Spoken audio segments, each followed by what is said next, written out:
Where am I? Right here? I think there's some stuff for you to sign. Yep. My wireless charging thing, and it feels hot. Oh, your charger? Your In my charger? car, Yeah. Maybe it's hot in the car. Yeah, Louise and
p.m.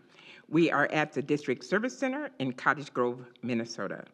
We would like to acknowledge that the land on which we gather is the land of the Minnewacan Dakota people.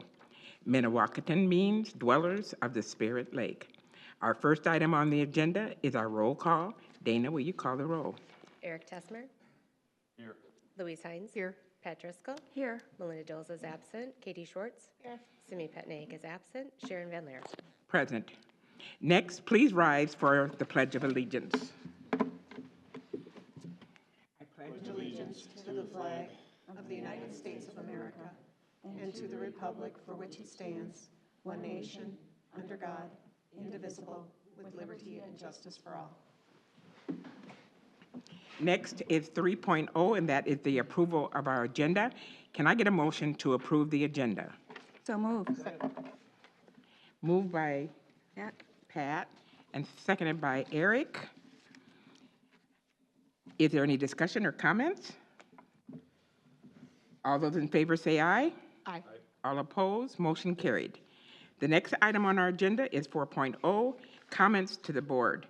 We don't have anyone this evening that has signed up, so we'll move along to 5.0, and that is our consent agenda items. All items consent agenda items are considered routine and non-controversial by the school board and will be approved by a single motion. Prior to this meeting, board members have had opportunity to review each of these items and could have requested that items be moved to the action item for individual consideration. Can I get a motion to approve the consent agenda items? So moved. Moved by Louise and second by Katie. Is there any discussion? Oh, excuse me, any comments? All those in favor say aye. Aye. All opposed, motion carried. Next is 6.0, and that is an information item. 6.1 is our monthly financial update, and that will be presented this evening by our Executive Director of Finance and Operations, Dan Pine.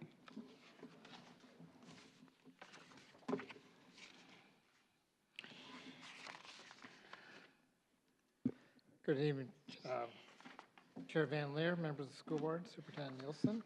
Our first item tonight is an informational item, our financial update. Tonight, I'm actually going to be talking about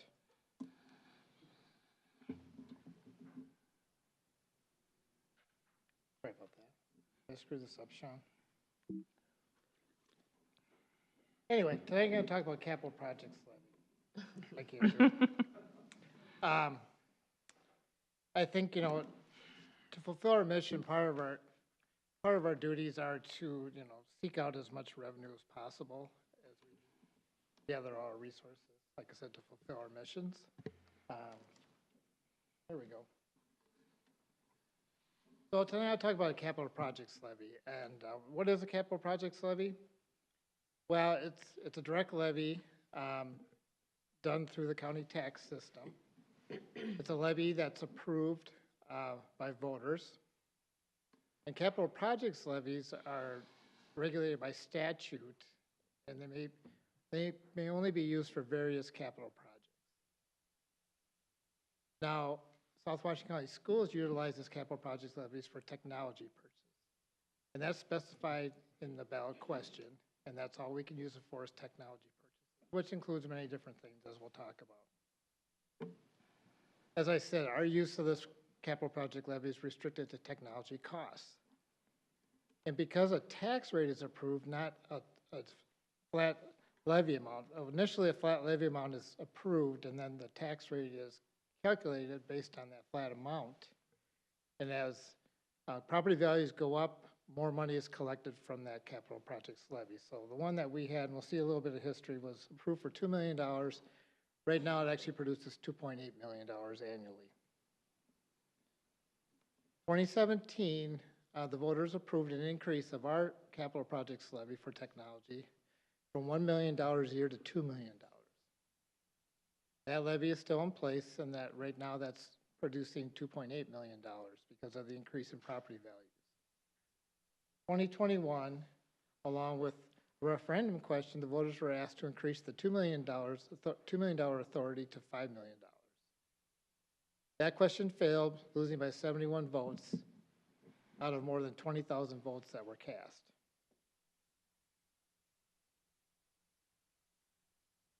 Not all districts utilize capital projects levy, but many do. And obviously, I shouldn't say obviously, but you should know that many in the metro area use capital projects levy. As we compare ourselves to the other districts in the top 10 in student population with capital projects levies, you can see that we levy about $137 per student. The dollars received equate to that, whereas Hopkins is about $700 per student, Minneapolis $540, Robbinsdale $509, Osseo almost $500, Rosemont Apple Valley, Egan is about $233.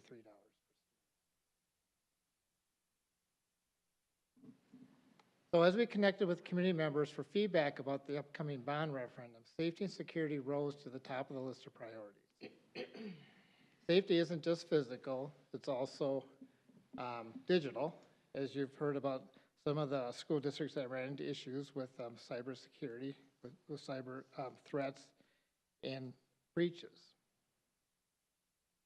So we've been putting a lot of resources into cybersecurity. That comes at a cost also. So we're considering adding a question to the November ballot to increase the capital projects levy to address safety and security related to technology. As I said before, that question would ask voters to increase the present $2.8 million levy to $5 million per year. And this question would have a tax impact of about $3 per month on a median valued home in the district. What are some examples of the technology expenses we use this capital projects levy for? Cybersecurity, again, instructional software, non-instructional software that's used by student information, finance, payroll, human resources, transportation, nutrition services. All these functions that need to happen have different softwares that need to be used, devices and repairs of devices, and in general, our technology budget is about $5 million a year. So what's the advantage of doing a capital projects levy? Well, it provides a dedicated source of revenue for technology.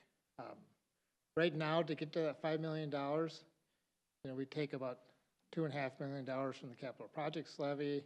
We take about $1.5 million of unassigned general fund dollars. We take some operating capital dollars. It's kind of a combination to get to that $5 million. This would also free up on the financial side about $1.5 million in unassigned general fund dollars for use elsewhere. Back in 2013, operating levy was approved, but that operating levy dedicated $3 million to some fixed expenses, $1.5 million per year to upgrade the secured entrances in some of the school buildings, and then $1.5 million was dedicated to technology. And that levy, since then it's been revoked and replaced, but we're still in the spirit of the previous levy. We've been using that money for technology. But it's been 10 years, so that levy is theoretically run out. And we know that if we have this dedicated revenue source that will not vary and can only be used for technology, that the future projects that they're planning can be made knowing there's a revenue source there to cover them. With that, it's kind of an overview of the capital projects levy, the idea that we'd like to raise it from authority of $2 million, collecting $2.8 million to authority of $5 million. And if we did that, we would need to bring a ballot question to the board by the second meeting of August. With that, I'm happy to answer any questions. And so for the board and anyone watching, Dan, of course, has one of our strongest advisory teams. And so the information around capital projects and where we're at and spending with technology was reviewed by our Citizens Finance Advisory Committee. And I would say that there was strong support for moving forward with capital projects. I also want to add, and I know, Dan, you didn't mention this, but we are working right now on a project installing new cameras and adding additional cameras. And all of those are included as part of technology. So when we think about safety and security and additional cameras, both exterior and on the inside of our schools, that would also be something that would be funded. Are there any questions by the board? Yeah, I got a question real quick. So it looks like technology expenses are $5 million a year roughly, or that's the budget for them. We got a $2.8 million levy right now, so we're 1.2 short. Is there anywhere else in the budget we can find 1.2 million instead of doing this? We would have to utilize operating capital, which we get about 3.8 million. We had allocated 750,000 of operating capital to technology during the budget reduction process. That was dropped to 250,000 a year. And then that would take away from, we would spend a lot of our operating capital on curriculum. Otherwise, we've just been taking it to fill, there's a $2.2 million gap. We're filling it with general fund dollars, just regular unassigned general fund dollars. How long is the, I guess, I don't know if you want to call it technology budget, but how long has it been in the realm of $5 million a year. Has that been the last several years, or I guess I'm just curious as to why the jump, or why it went up? I mean, I know everything's gone up, but. I could pull, I don't have the old ones in front of me. It's generally gone up, well, we run different projects and run E-rate projects, but it really hasn't gone up that much. It's been pretty much, he's made do with a mixture of revenues to come up with the $5 million. His plan, the technology director's plan, for the next 10 years was a range of every year between 4.6 and 5.1 million. A lot of it, you know, the rising cost of software, license fees. Okay. Thanks, that's all I got. Anyone else? Okay, thank you, Dan. Thank you. Can I get a motion to approve? Information. Oh, that was just information. Okay, thank you, Dan. I would ask the board to be thinking about and considering, because we are going to have to make a decision. So we've already talked about the two questions on the ballot, our question 1 and our question 2. And this would be that additional third question. And we really want to make sure that the board weighs in and that we get approval if we're going to move forward and have that on the ballot. And so, Dan, you said our timeline is the second meeting in August. Yeah. That we would need the board to approve moving forward with the capital projects levy, or holding and not moving forward and continuing to utilize general fund dollars to support technology expenses. And I think we really want to emphasize that while there has been an increase in devices, the need for cybersecurity and firewalls, we could look at Rochester Public Schools, we could look at Minneapolis Public Schools, and both of those school districts had their systems compromised. And we too know, and we have excellent technology staff. We are very proud of our technology staff and what they do behind the scenes, but daily we have many, many phishing schemes where people are trying to get information, and it takes one incident that puts us in the same spot as some of those other school districts. So we want to make sure that safety and security-wise, and when it comes to technology, that we are doing everything that we need to do to protect our students and to protect the information that we have within our systems. Okay, thank you. Moving on to 7.0, which is an action item.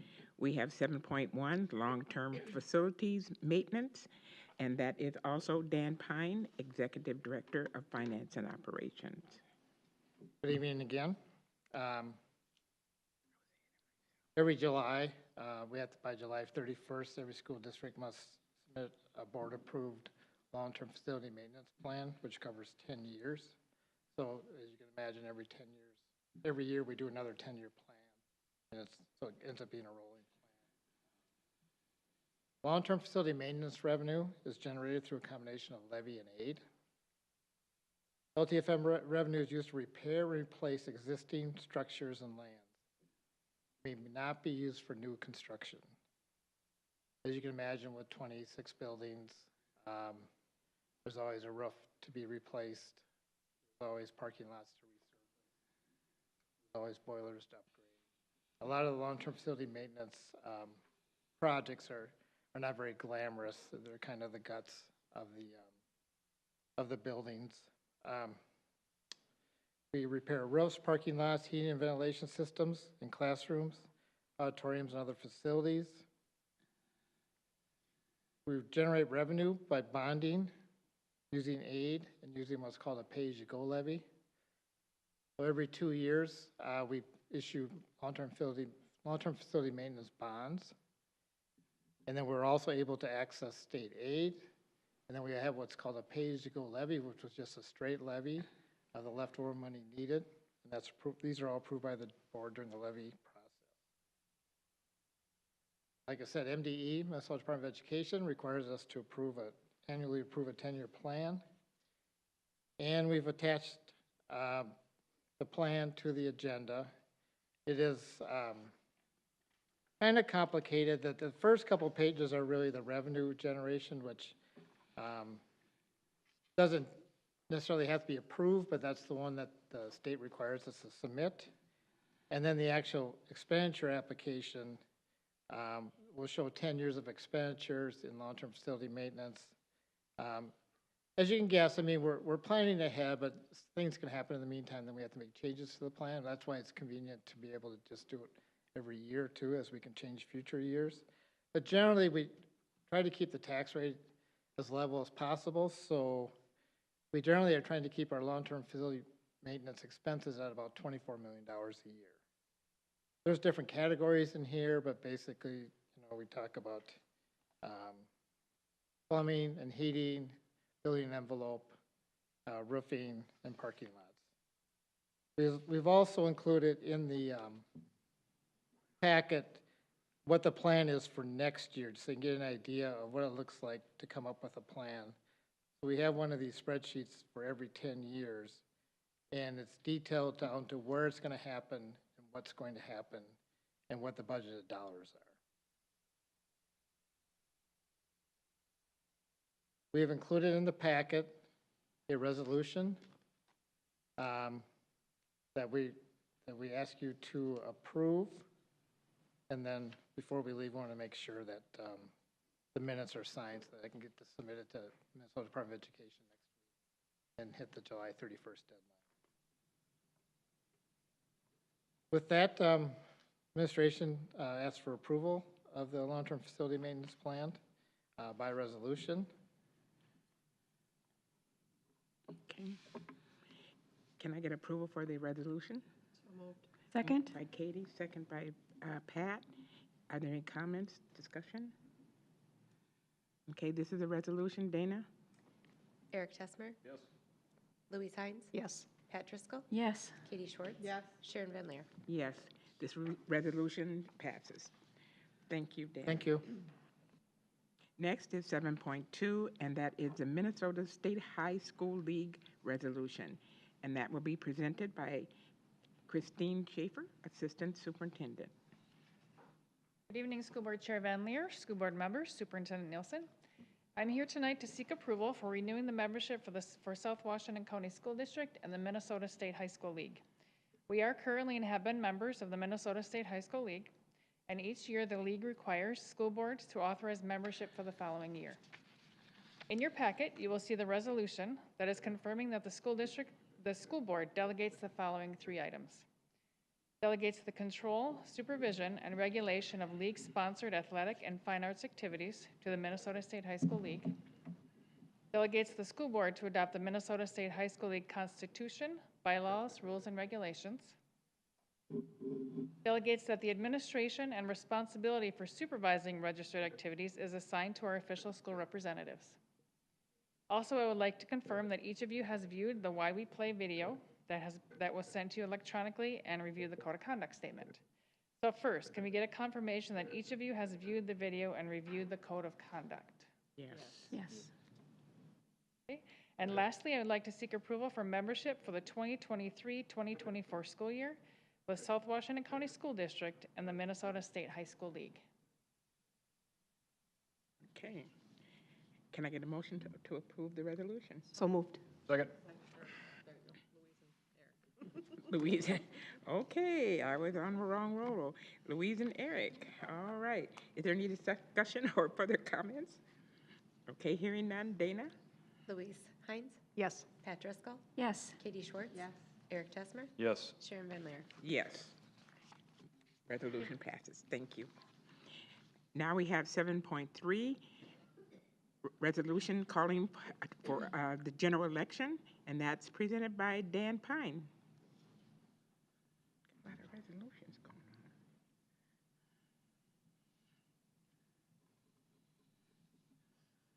on. You should have just stayed. I think you left this stuff up here.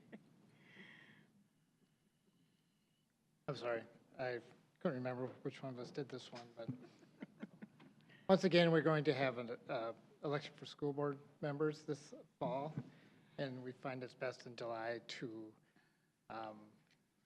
file the resolution to call the election. The filing opens up, Dana,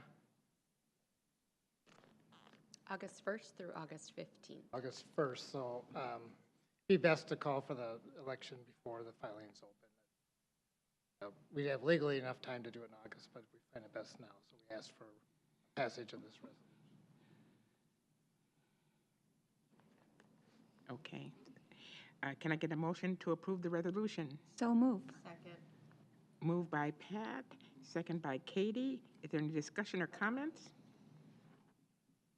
Seeing none. Okay. And this is a resolution?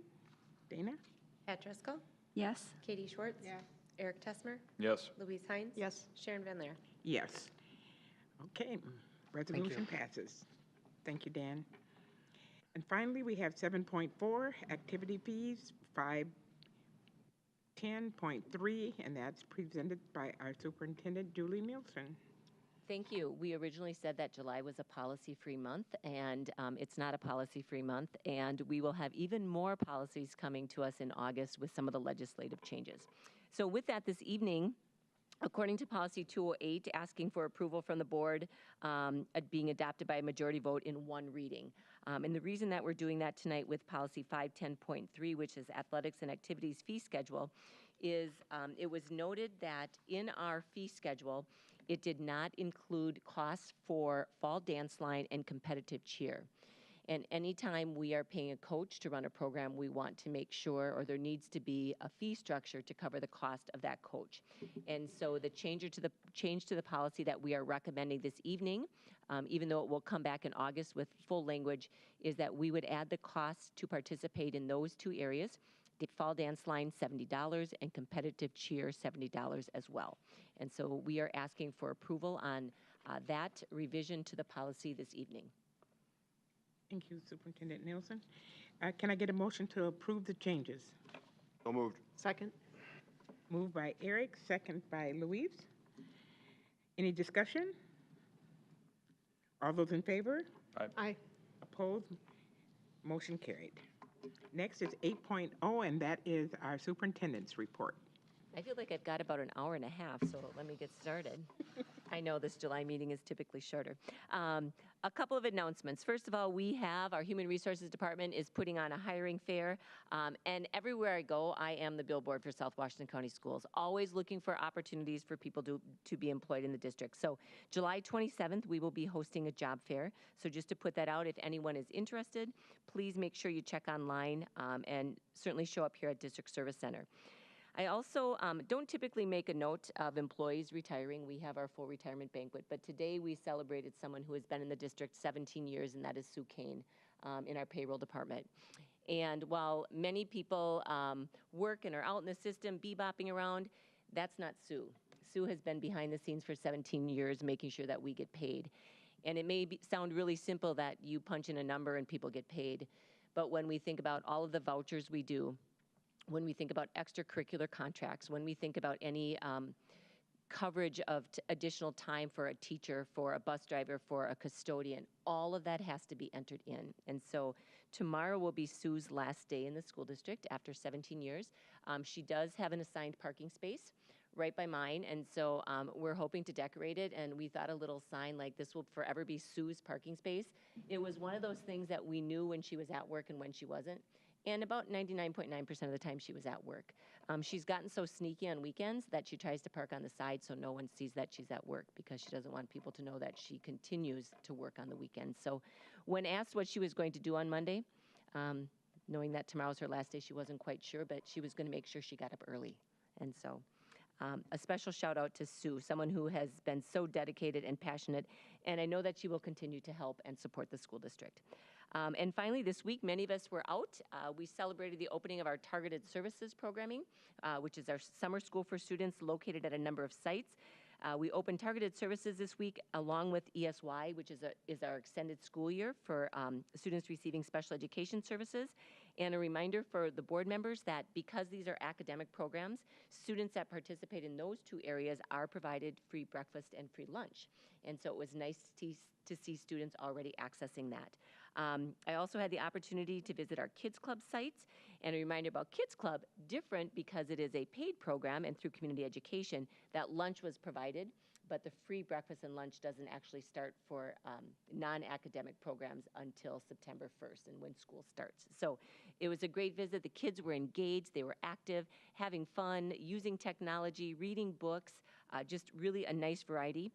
The one thing just to note across the district is that the students had specific schedules. So whether we were talking about Kids Club or being involved in targeted services, there was a routine and structure. And it wasn't just kids showing up and doing something in mass, that there really was organization to the day. And so great work. We know that a lot of us work over the summer, but it was really great to see many of our staff continuing to carry on throughout the summer months.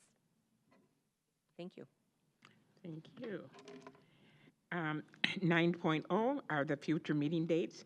We have a school board workshop meeting on August 3rd, 2023, and a school board business meeting on August 17th, 2023. Both of these meetings will be held at 6 p.m. here at the District Service Center. Next on our agenda is 10.0, and that is a closed session pursuant to Minnesota Statute 13D.03 for labor negotiations. We will return to the boardroom following the closed session only to adjourn. There will be no additional action items occurring following the closed session. Can I get a motion to close the session? So moved. Second. Moved by Katie, second by Louise. All those in favor? Aye. All opposed? Motion carried.